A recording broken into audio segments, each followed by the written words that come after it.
Добар ден, почитувани, следите уште една нова телма амбуланта. Туморите на мозок се меѓу најсложените медицински предизвици, но современата технологија отвара нови можности во дијагностиката и третманот. Што е тоа операција на будно? Може ли пациентот да комуницира со хирургот за време на операцијата? Например, кога се работи на области поврзани со говорот. Каква е улогата на неврохируршките роботи? Ги зголемуваат ли шансите за успешен третман и побрзо опоравување? Како науката го менува пристапот кон лекувањето на мозочните тумори, ќе ни поясни доцент доктор Миленко Костов, неврохирург. Овој интересен разговор следува веднаш по блокот реклами. Останете на телма.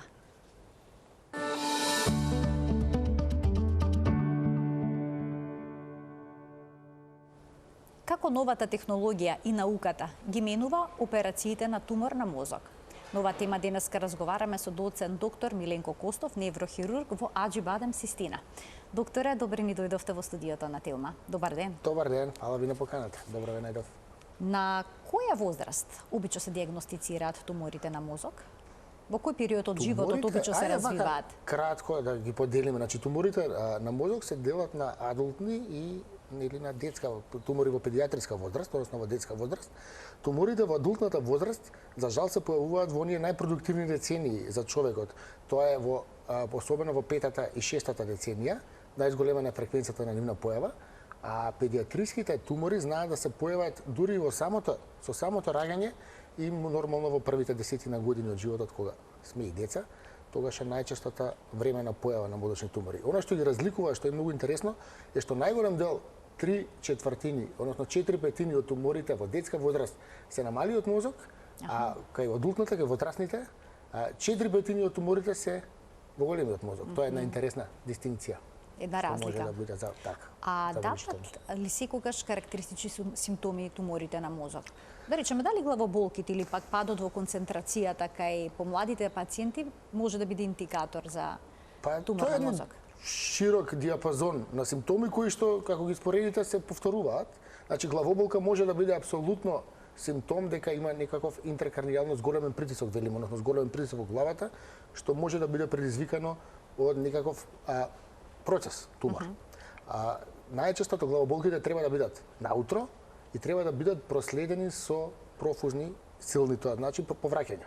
Повраќањата и главоболките, особено во утринските часови, меѓу другото може да бидат и кардинален знак за постоење на некаков туморски процес во главата. Има уште некој симптом што кажа на проблемот? Има, може да биде заборавност, може да биде проблеми со движење на раката и на ногата, може да биде гледање на дупли слики, диплопија, може да биде отежнат од така кажам, зависно тоа каде зависност од локализацијата на процесот. Да. Но може ли пациентите да немаат никакви симптоми? Може. Но тогаш се работи често за оние бенигни тумори кои за среќа во целата таа приказна на мозочни тумори се најчести. Некои од нив може да растат и 10 на 15 години, бидејќи имаат мала тенденција на раст, од 1 до 1,5 милиметар месечно растат. Така да ни се случило во неколку наврати да налетаме на пациенти кои што имаат процес во мозокот кој што е 10 на 15 сантиметри голем, како еден цитрон, условно кажано, а да главоболки им се јавиле кратко време пред да бидат дијагностицирани. Значи прошла цела деценија особата личноста немала никаква потешкотија. А постои ли разлика во зачестеноста на туморите кај луѓето кои што живеат во урбани и во рурални средини? Има фактори, надворешни фактори кои влијаат. Меѓутоа пред се мораме да знаеме дека генетиката го игра клучниот фактор, односно предиспозицијата кон стекнување на ваква болест. А потоа надворешните фактори, особено загадување, изложеност на токсини, неправилна исхрана, конзумација на алкохол и на тутун, за жал го разголемуваат шансата да се појави ово нешто, да се појави нешто како тумор на мозокот и за жал овие сите работи се поактуелни во овие градски средини за кои што ние зборуваме, така да некако може да заклучиме дека градска средина е понездрава визави средината надвор од град. Значи градската средина го зголемува ризикот за појава на тумор во мозокот. А што е со употребата на мобилните телефони, оние електромагнетни зрачења?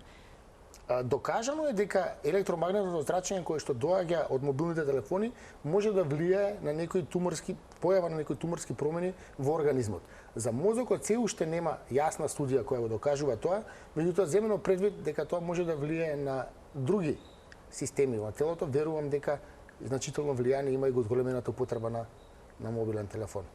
Значи паметно е да не спиеме навечер во близина на својот мобилен паметно телефон. да не го полниме покрај нас, бидејќи знаеме дека електромагнетното зрачење ги нарушува REM фазата на сонот, значи паметно да се полни во другата соба. А обично полначите ни стојат покрај. Да, и го проверуваме перниците, навечер да така. не некој итно нешто не барал, така. Така да паметно да биде во другата соба и паметно е кога престојуваме во домот да не ни биде стално во раце, него да исто така по можност биде неколку метра дислоциран од нас, ако можеме секако. Докторе, а што е со ноќното осветлување? Навистина ли представува ризик фактор за појава на тумори на мозокот? Ноќното осветлување во смисол во домот, мислите? Воопшто ноќно осветлување. Ноќното осветлување е тригер фактор за зголемена мозочна активност, која што може да стане патолошка, односно ноќно осветлување може да предизвика во некој случај епилептичен напад. Така да ноќното осветлување е штетно, ама не е дека е специфичен некој ризик фактор. Така, тоа е некаков посреден индикатор за појава на некаква состојба, не е директно гледано. А инфекциите со вируси, например HPV вирусите, дали се во некаква корелација? Јас колку што сум запознаен, вирусните инфекции има една студија која се изработува во моментот околу конектираноста помеѓу вирусите и за зголемената инциденца на појави на тумори на мозок.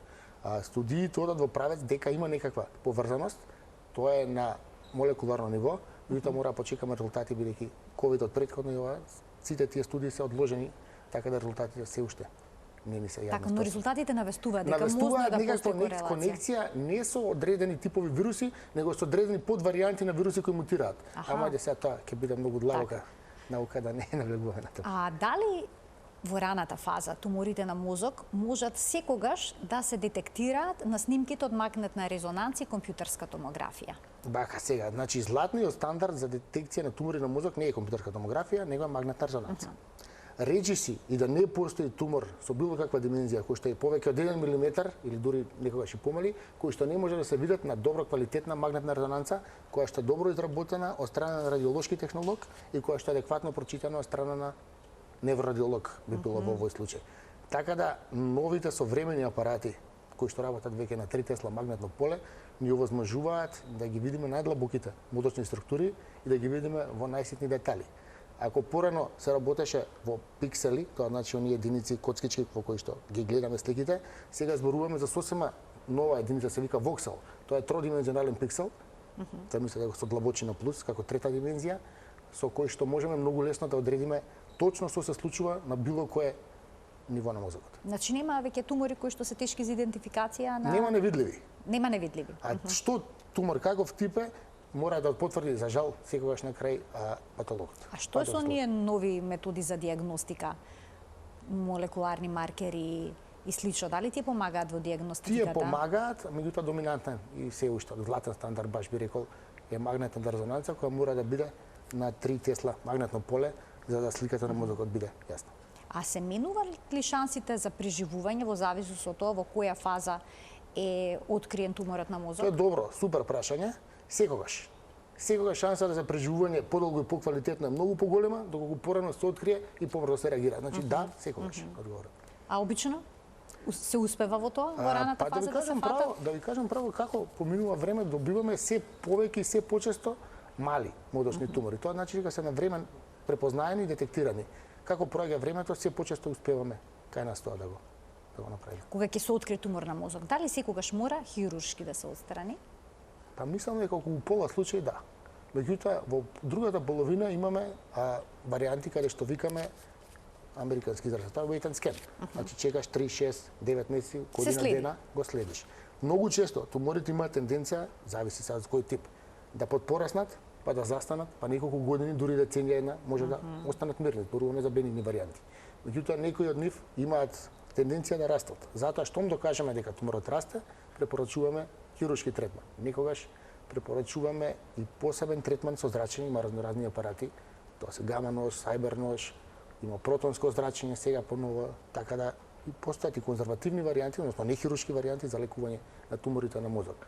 Меѓутоа во најголем дел се уште ако нешто докажеме дека расте, се зголемува и ви прави проблем, тоа мора да оди да се отпочне лекување кое што ќе биде операцијата во прва фаза, а потоа сите фази понатаму следуваат. Така, медицинската технологија овозможи разни пристапи во третирањето на туморите на мозок. Тоа е фасцинантно со каква брзина, би рекол не на годишно, на 6-месечно ниво се напредува, како добиваме нови апарати, нов софтвер, нов хардвер повремено, со кој што можеме да бидеме многу поефикасни.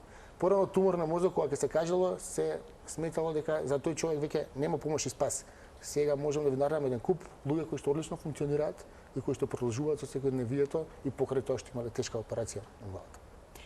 Ајде да проговориме за операцијата на будно. Што Ајде. е тоа? Операцијата на будно, еве, таа е последнава ќе ми биде пример, имав на операција пред 10 дена. Значи операцијата беше, изведовме со колеги во странство, беше во странство во нивниот центар за почеток и тоа подразбира дека еден пациент прво му се детектира постоење на тумор на мозокот. Второ, што е многу важно, поминува невропсихолошка подготовка. Значи, се работи со него, му се објаснува, треба да се сработи тоа. Целиот протокол се работи Да биде подготвен психички за она што следува. Бидејќи не прима анестезија. Се работи со не прима анестезија, баш напротив, сега ќе ви кажам. Се работи со во овој центар се работеше во град, се работеше со 3 невропсихолози. Кога ќе положи пациентот, ќе се квалификува за таа операција на будно, пациентот е во сала, поставен во позиција за операција. Операциите на Што будно значи тоа лежи? Лежи, натре си е во сала, тој држа за глава му е поставен и операциите на будно ги викаат мастерпис на анестезиологот. Значи треба да биде маестро анестезиологот, анестезиолошката екипа е фактички тука водачот на работата. Пациентот порано се заспиваше, се отпочнуваше процедурата, па веројатно сте видели во некои клипови снимки, па после го будат пациентот, па тој го оперираат, па соработува со нив, ги движи рацете и така натаму. Сега веќе поинаку, цело време будат. Анестезиолозите знаат доволно добро да му дадат аналгезија, тоа е анестезија против болка. Обезболување. Обезболување, точно. И доволно плитко да го успеат да задреме, како нека пладнена дремка, да цело време биде комуникативен. И овој случај пациентот континуирано разговараше со невропсихологот, читаше на таблет, одговараше тие кои прашања кои му беа поставени како multiple choice некои, да видиме дали разликува бои, имиња на предмети, дали логички размислува, додека хирургот, да речам, да покажувам, некој 10 сантима погоре ја правиме ние хируршкиот тим ја прави операцијата. И имате континуирана соработка пациент, невропсихолози, невромониторинг, анестезија, неврохирургија, сестри, болничари, 30 луѓе учествуваат во тимот. За да таа операција се изведе безбедно и добро, инаку е маестрално доживување и сето она што сме го гледале по филмови и кое што било нереално да разговараме, сега веќе сосема секојдневија. Добро, докторе, пациентот не чувствува болка, дали има во мозокот рецептори за болка, дали мозокот боли? Тоа е уште едно одлично прашање, фала ви. Мозокот е најсложен филогенетски орган во организмот. Он нема да каже кому боли. Нема кому да каже дека го боли. Не го боли. Затоа што секоја една клетка која што ќе биде повредена, воспалена, праќа рецептори, односно сигнали праќа до мозокот дека нешто се случува и мозокот реагира со чувство на болка. Мозокот нема кому да се пожали. Така да мозокот не го боли. Затоа е возможно целиот концепт на операција на будно е направен врз база на тоа што мозокот не чувствува болка. Односно, реално нема кому да се пожали на повисок центар да се пожали како боли. Тоа е така една интересна хиерархија во самиот организам. И сега споменавте дека е многу важна комуникацијата и помеѓу тимот, но и комуникацијата со пациентот. Значи пациентот треба да зборува за време на операцијата. Претпоставам особено ако се работи во област на мозокот која што е поврзана со говор, центарот на говор, така е. Со движење. Можевме да видиме видео како виолинистка свири за време на самата операција. Дали тоа значи дека пациентот помага во отстранувањето на туморот, му помага на хирургот? Учествува, сега ќе ви кажам како, додека хируршкиот тим ние изведуваме операцијата, пациентот работи, нели кажува таму, чита, покажува бои. Во еден момент се случи, конкретно за овој случај, да прекине да зборува. Меѓутоа, тоа со помош на навигацијскиот систем, со помош на клиничката слика случувањата, со помош на невромониторингот, свативме дека се наоѓаме многу блиску до зоната која што го контролира моторниот говор. Значи, тој разбираше во моментот, меѓутоа не можеше да се изрази како. Така да, веднаш што се оддалечивме од тој дел, како на копче притиснато, човекот почна да зборува, знаеше што му се случило, бидејќи е свесен цело време, меѓутоа исто кажа пред малку не можев да зборувам. Така да тоа цело време е една интересна соработка. Напнате ситуацијата трае долго, 4-5 часа трае се тоа. цело време е тензија и адреналин, меѓутоа кога ќе се заврши успешно, чувството е ненадмирливо. А што ако пациентот го фати страф и испаничи во ваков момент? Еве, разбира што му зборуваат, но не може да одговори. Како се справуваат неврохирурзите со таа? Да се вратиме на оно понапред. За да влезе у сала, мора да положи кај невропсихолозите. Неретко од тие околу 50% од пациентите ги враќаат. Затоа што проценката невропсихолошка не е дека овој човек адекватно би се однесувал во таква стресна ситуација.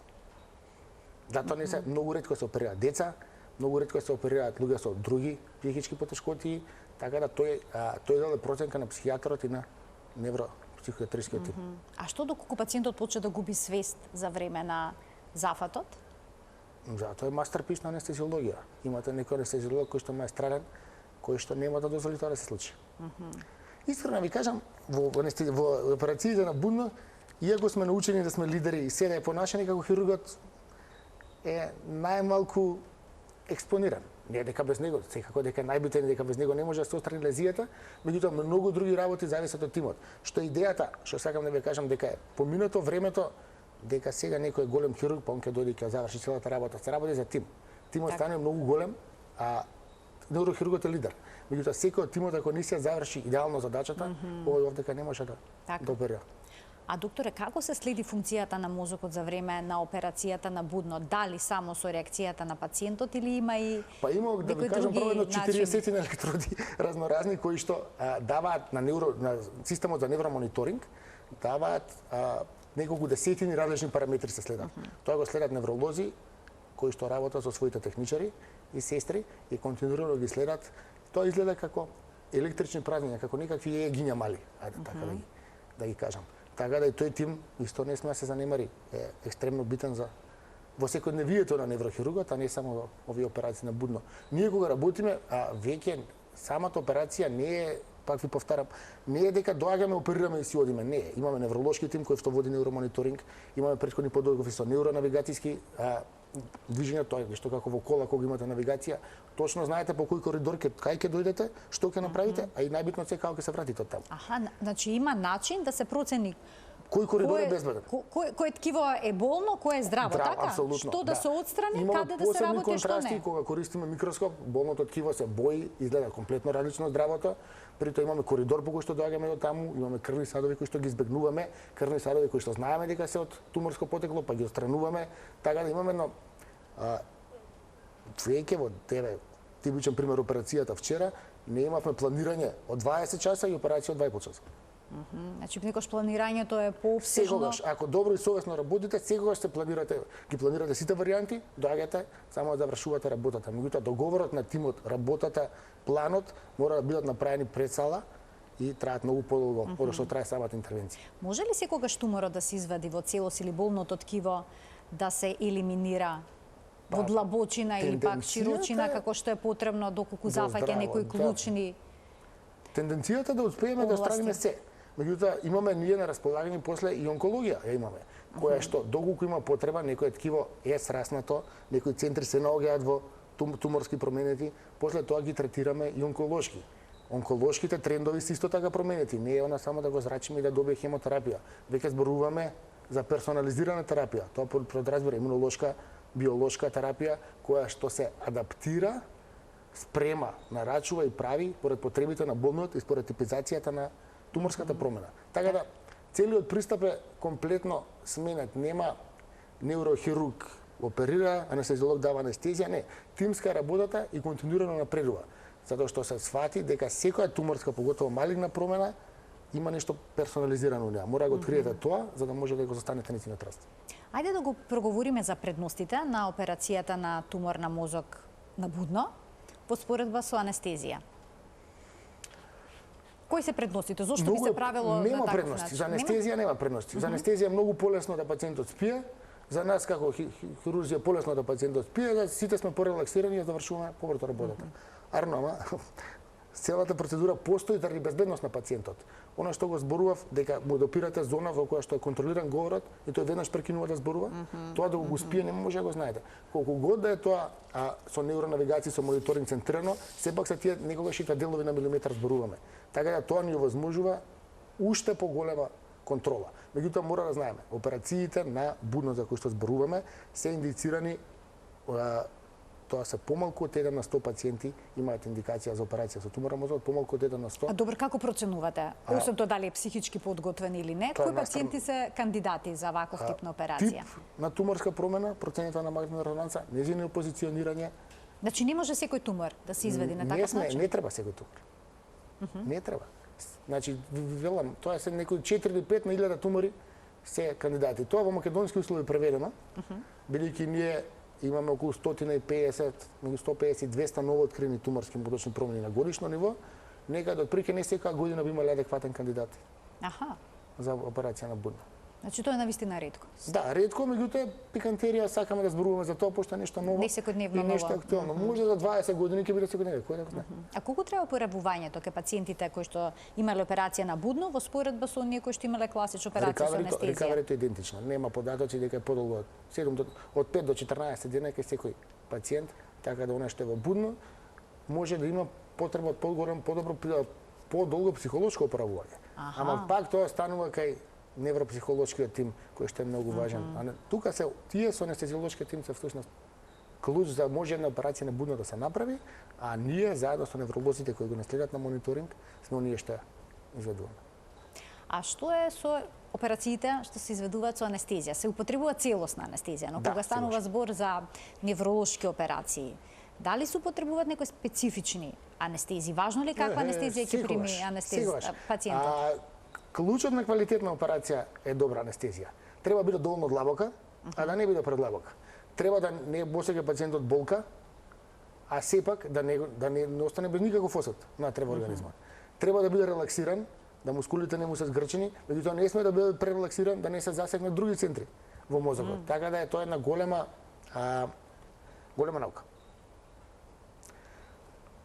Освен анестезиолозите, тука се и невролозите кои го прават тој невромониторинг, кои помагаат на анестезиолозите во проценката на длабочината на спињето и во процената на контролата на болката, и неврохируршкиот тим кој што веќе не изгледа тоа со скалпел и со пенцета, не се оперира, него имате толку многу апарати меѓу вас, се осеќате повеќе како во некој СФ, се поише и поише. А како се вадат големите тумори кои што се длабоко во мозокот?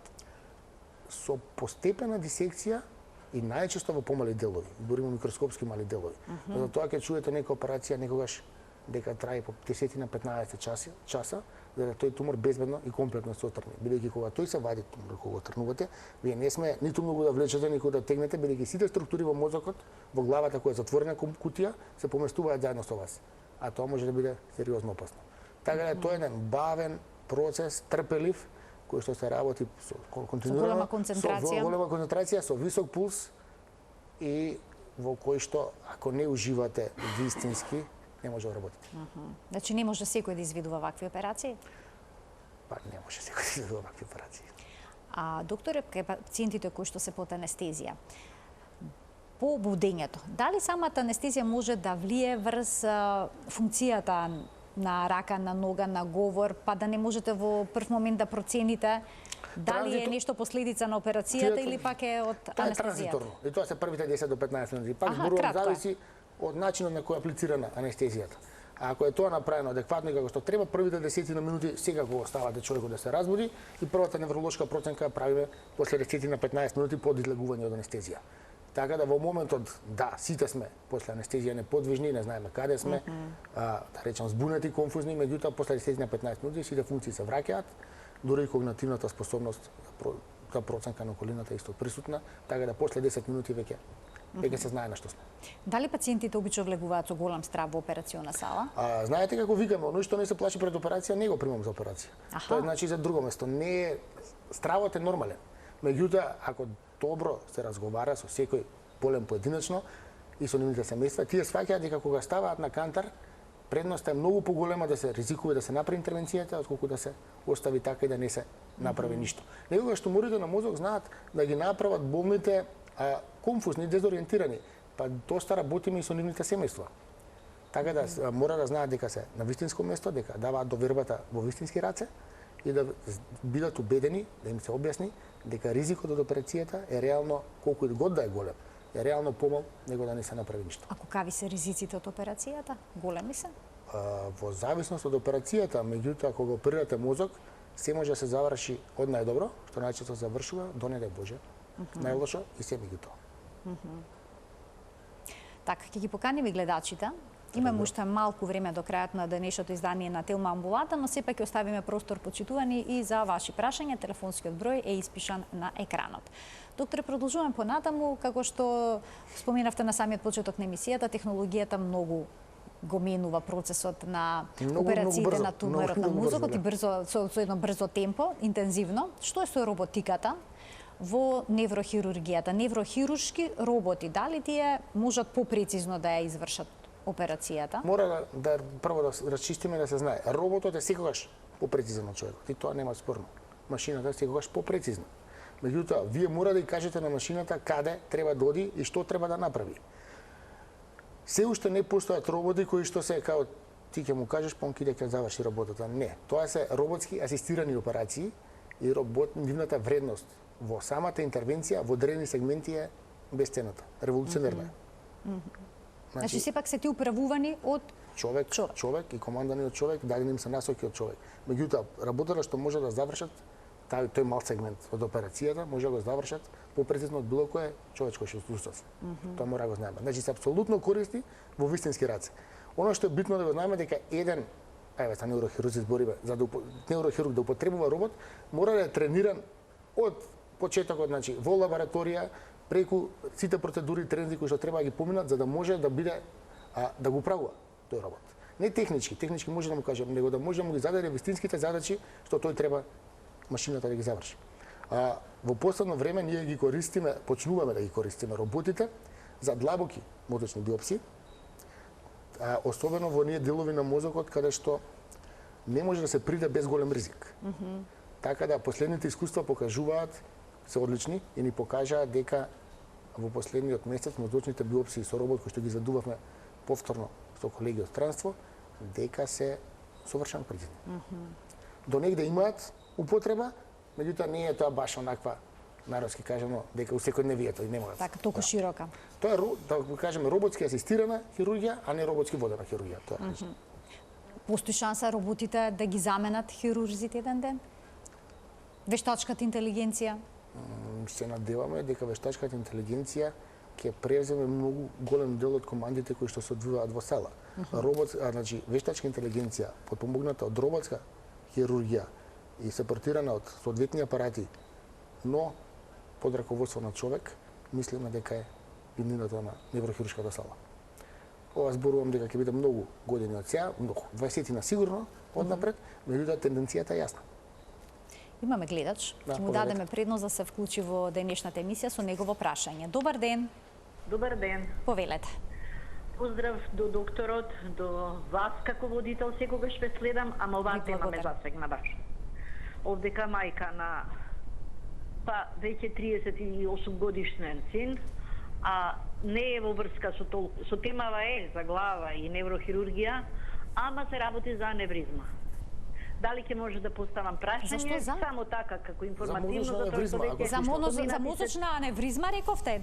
Да. Да, може да постои прашање секако, повелете. Секако.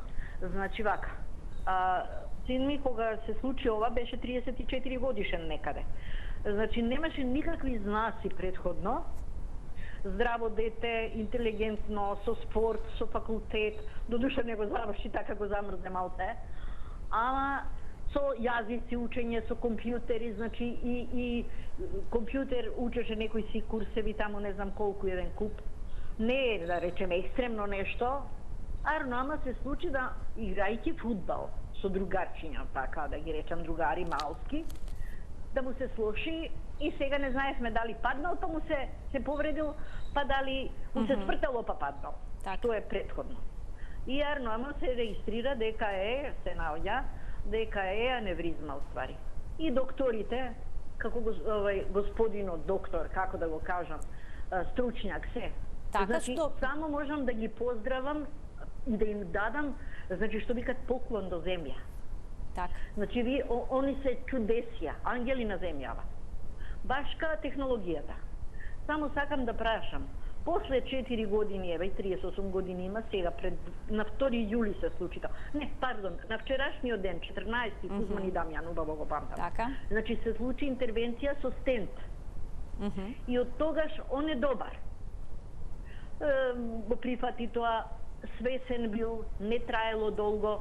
Сега, само сакам да кажам информација некоја, да добијам од Така, доктор. докторот, што дали треба понатаму да се има, не иде многу, еднаш бевме само на контрола, со тоа што не ми се бендисува, не сака, одбила, и дали е во ред сето тоа и да ми посочи некој понатамошни што би се случувало, и имам прочитано информација некоја, дали е точна, дека може би се аневризмите вродени или во мала возраст се формираат. Така, дали се стекнати. Така, ви благодарам за вклучувањето во програма. Се надевам дека вашиот син ќе биде понатаму со одлично здравје. Докторе, еве една загрижена мајка, што можете да ја советувате? Вака, прво ми е многу драго што незиниот син е добар. Мораме да знаеме дека модотните аневризми, дали се тоа вродени или стекнати, може да бидат и такви и такви. Вродените имаат и некаква генетска предиспозиција, стекнатите повеќе зависат од факторите на ризик во тек на животот. Мозочните аневризми знаат да бидат најчесто летални. Грубата статистика вика дека од 100 аневризми 50 никогаш не доаѓаат во болница, а од овие 50 што ќе останат, 50 никогаш не излегуваат, 25 никогаш не излегуваат од болница. Така е грубата статистика.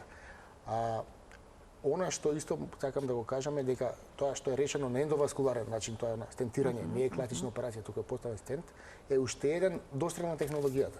Тоа пред 10 на 15 години го немаше едноставно. И тоа е многу добро. Дали треба да се прават контролни снимки? Треба. Се прави таа магнетна ангиографија на мозокот. Вообичаено се прави на 2 до 3 години, што ме дечкото добар би требало да се направи чисто да се верифицира дека се е добро. Ми е драго уште едно што е добар, а е уште еден многу убав пример дека како одиме технологијата напред, не треба да се плашиме од неа, него напротив треба заедно да продолжиме. Така. Уште еден гледач ке вклучиме. Добар ден. Ало, добар ден. Повелете, во програма сте. Ме интересира за диагноза глиобластом, 4 степен, малигно, правено биопсија, потврдена диагноза, 1 месец зрачна терапија, продолжено со хемотерапија. Година и пол има поминато од тогаш. Ме интересира, магнет се прави секој месец, последниве месеци на 3 месеци. Ме интересира прогноза. Понатаму како. Да немате никој прашање, само дополнително, доктора? Не, го разбрав случајот. Да, ви благодарам за вклучувањето во програма. Мола. За жал, овој тип на мозочни тумори, глиобластоми или високоградусни глиоми од 4 степен 1, тие двајама се многу слични. За жал се тумори на мозокот за кои што се уште не постои дефинитивен лек. Се лекуваат, правилно спроведено лекувањето, направена интервенција, дали биопсија или операција, докажане природата на проблемот, се спроведува адекватна, после зрачната адекватна онколошка терапија, која што се повторува во циклуси. Неколку цитостатици се кои влијаат на овој тумор и тие онколозите, колегите од онкологија ги даваат во циклуси. Еден, поштен, па пауза, круг. Прогнозата е неблагодарна да се даде. Некои од нив се со многу полоша прогноза, меѓутоа што ме година и пол поминато, се надевам дека ќе биде во оние подобри кои што ќе долго време ќе останат од добра состојба, меѓутоа точна прогноза да се каже колку еден пациент ќе живее со било каква туморска процена, мислам дека никој не може да знае. Так. Борбата цело време продолжува, а надеж цело време постои, штом до сега оди вака.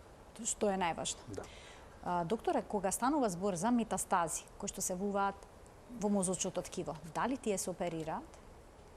Генерално се третираат некако. Најчесто се оперираат. Метастазите се тумори кои што се надвор од мозочното ткиво. Колку год да ви изгледаат на сликите внатре, тие се со еден свој начин одделени од мозокот. Да. Во зависност од нивната големина и бројка, некои се оперираат, некои се третираат со зрачна терапија, некои се третираат со гама-нож. Гама-ножот не е нож, него е кобалтов тип на зрачење, повторно зрачење. Меѓутоа, метастазите често се оперираат и се отстрануваат. Така да, ама мора да се направи добар неурохируршко-онколошки план. затоа што некои поголеми може да се оперираат, помалите да се зрачат, најмалите да се третираат со некои цитостатици, ама во принцип ПЕ станува болест која што не може да се излекува, може да се држи под контрола. Споминавте гама нож. Еве на крајот од емисијата уште тоа да го појасниме. Што е тоа? Нош се нарекува нош, велите не е нош. Вака, прво да појасниме, многу луѓе ќе се прашуваат зошто македонското здравство нема гама нож. Мора да знаеме дека еден гама нож се поставува, купува или било како важи за 6 милиони луѓе. Еден гама нож покрива 6 милиони луѓе. Затоа, например, еве податоци во Германија се околу 120 гама ножа на 80 на милиони луѓе. Чисто како илустрација. Зошто ние немаме? Наставно немаме доволен број на болни, немаме тим кој што би можеле да го спремиме да работи на тој гама нож на оваа популација која што ја имаме. Нашите пациенти одат во Белград, одат во Истанбул, одат во Австрија, одат во Загреб, во зависност од земјите кои што имаат гама нож. Гама нож е специфичен тип на зрачење. Значи, тоа се кобалтови зраци кои што излегуваат низ 206 или 7 дупчиња во една рамка која што ја носи пациентот дека трае таа процедура, а сите тие се прекршуваат во една точка, односно во туморот кој што сакаме да го зрачиме. Гама ножот за одредени типови на промени, како неуриноми, артериовенски малформации во некој случај, почнува полека да станува супериорен, односно стана супериорен. Така да има своја многу тесна примена, меѓутоа во оние области каде што е потребен е навистина добар избор за лекување. Значи е гама нож бидејќи зрачно го се сече туморот, меѓутоа не постои никаков рез на кожата. Докторе, ви благодарам многу за денешното гостување во Телма амбуланта. Навистина е една несекојдневна тема која што верувам дека го задржа вниманието на гледачите. Јас исто се гледаме во некоја следна прилика. Се гледаме повторно. Почитувани доцент доктор Миленко Костов, неврохирург во Аџибадем Систина, беше нашиот денешен гостин во емисијата. Ви благодарам за вниманието со кое што не следевте и денеска и се гледаме секој работен ден, бидејќи заедно учиме за здравјето. Пријатно.